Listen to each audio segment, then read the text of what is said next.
we're back with the fourth segment of the Harry Thomas Show Week in Review. Today is Saturday, February 23rd, 2008. The website is located at harrythomas.info. I'm your host, Harry Thomas. McCain said this week, I could send U.S. troops anywhere for a long period of time on ABC's Good Morning America. He said that the military presence anywhere in the world could happen at any time for a long period of time. You can watch this video. I have it up. I mean, this guy is just sick. And John McCain mocked Ron Paul supporters. He says, we had a debate, and this supporter went up, he said, we had a debate in Iowa. I mean, it was like last summer.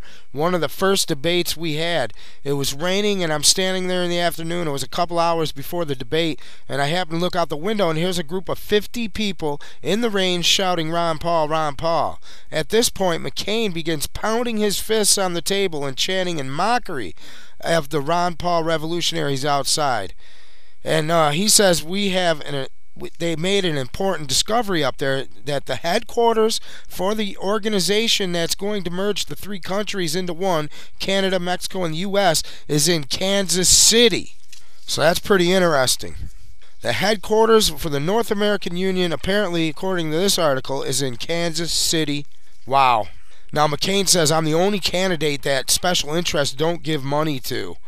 I mean, listen to him. I know how to fix this broken system, and a lot of it's got to do with defense procurement. Everybody says that they're against the special interests. I'm the only one the special interests don't give any money to.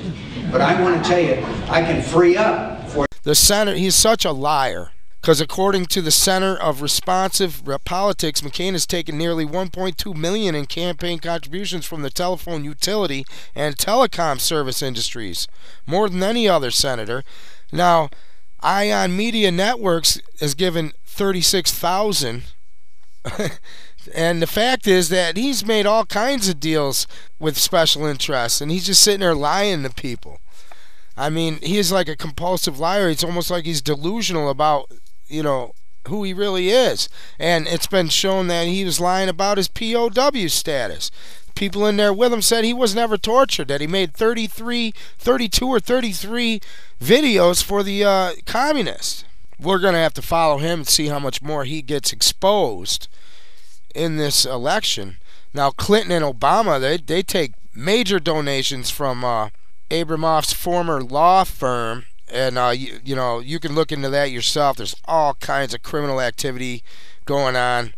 I mean, this here is just a huge article. It's full of information. Police concerned about the order to stop weapons screening at Obama's rally. Now, this is very interesting. Come out Friday, February 22nd, 2008, out of the Star Telegram.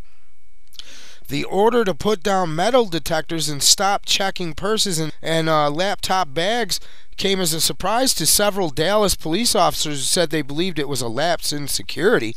I would say so. An hour before they take down the screening processes, it says Secret Service ordered the stand down at the Obama event, and that raises suspicions.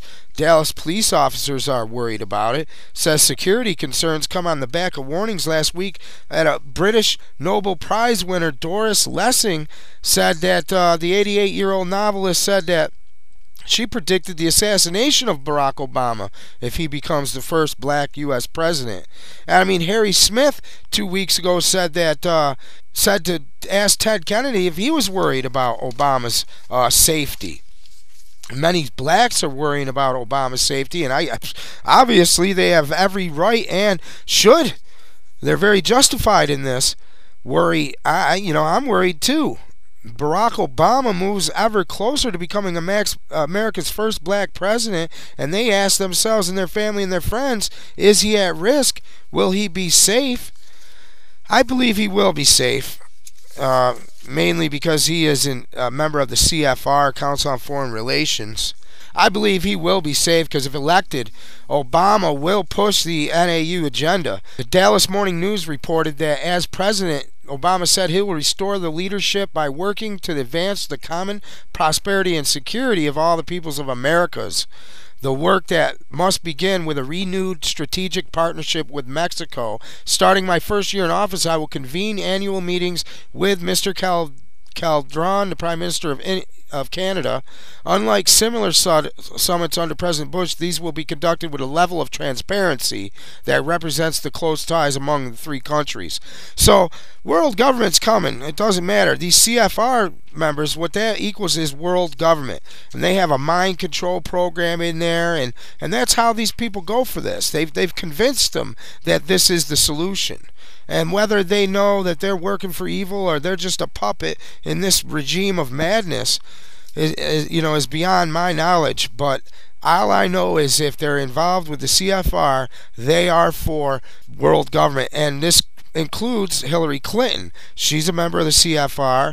She's calling for a federal world government. Listen to this.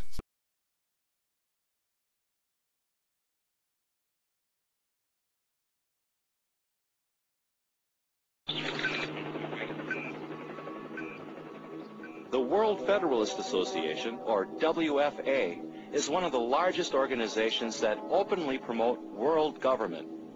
Periodically, the WFA extends a Global Governance Award to a prominent individual pushing for the same goal.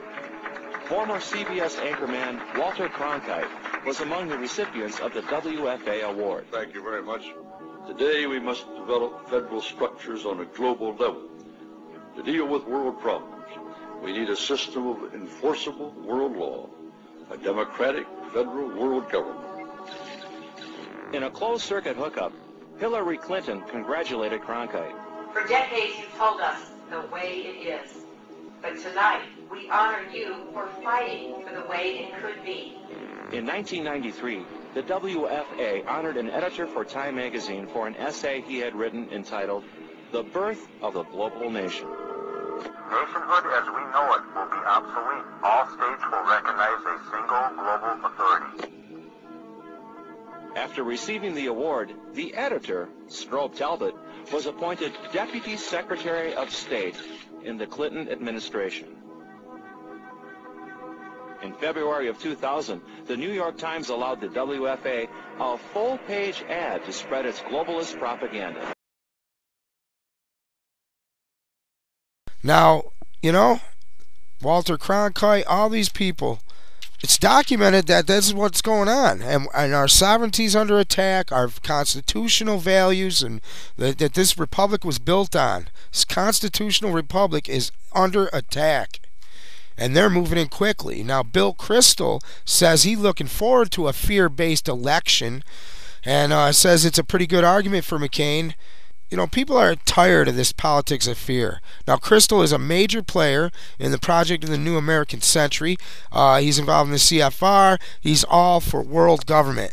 This is the spin that is being put on the American people. This is an outrage, and I would like to direct you to the website harrythomas.info. Under the weekly news section, for the date of any show, I have everything backed up and the media available for you to review. Check it out for yourself. Check out the sources. This stuff has got to be stopped. Now, I want to make an announcement. The Harry Thomas Show is now on the InfoWars Network. I'm on Blogger and also YouTube. The links are right at the main website at the front page of harrythomas.info. I've got all kinds of information up there. The media section, there's full movies, documentaries, all kinds of stuff. Please get involved. The time is now. We need to stand together against this. I will be back next week to document some more of this push for world government, this police state that's being set up in our society. And we need to fight back against the evil that has enveloped our nation. Thank you for listening. And together, we will make a difference.